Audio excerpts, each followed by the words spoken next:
வட இந்திய ஆதிக்கத்தை நாம் எதிர்க்க வேண்டும் அப்படின்னா கருணாநிதி பேசிட்டு வடக்கு வாழ்கிறது தெற்கு தேய்கிறதுன்னு அவர் டைலாக்லாம் விட்டு போனார்.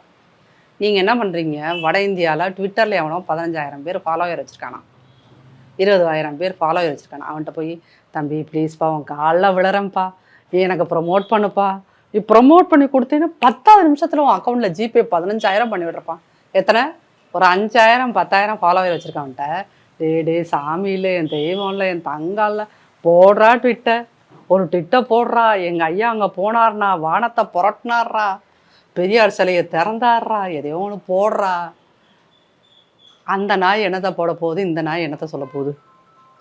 நீங்கள் போய் ஒவ்வொருத்தர்கிட்டையாக வந்துட்டு எனக்கு ஐயா ராப்பிச்சக்காரன் இருக்கான் தெரியுமா, அம்மா தாயே சோறு போடு, சோறுலன்னா பழைய கஞ்சியாவது ஊத்தாயா அப்படிங்கிற ரேஞ்சுக்கு ஒவ்வொருத்தன்ட்டையா டே நீ எனக்கு ஒட்டுவிட்டு போடுறா. ஒரு சமூக நீதி ஆட்சியை பார்த்து நீங்க இப்படி கிண்டல் பண்ணக்கூடாது. வேண்டாம், எது சமூக நீதி? ஆமா, இப்ப நடந்துட்டு இருக்கிற இல்ல ஒரு சமூக நீதி இல்ல, தமிழர்களை காக்கக்கூடிய ஒரு நல்லாட்சி நடந்துட்டு இருக்கிற நேரத்துல நீங்க இப்படி கிண்டல் பண்றது எப்படி? அது மக்கள் பார்த்துட்டு இருக்காங்களா? இது சொல்லும் போது உங்களாலேயே சிரிக்காம சொல்ல முடியல பாத்தீங்களா? சமூக நீதி ஆட்சின்னா அந்த சமூக நீதிங்கிற ஒரு வார்த்தை இவங்கள்ட்ட மாட்டிட்டு படாத பாடுபடுது மேடம்.